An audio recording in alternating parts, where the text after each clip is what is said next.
Hello guys, good day and welcome to my channel once again. Are you a JAMB candidate that you are unable to check your JAMB result?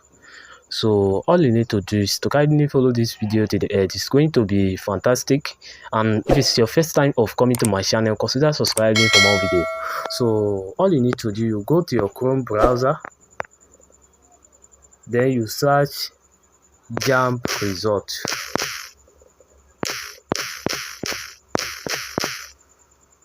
After search JAMB result, you click on the go.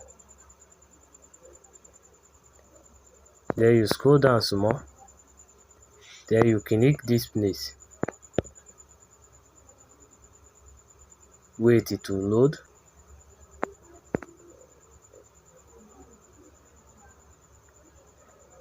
So it will take you to this place. If it is open, they may ask you to enter your phone number and your email address, your JAMB registration number.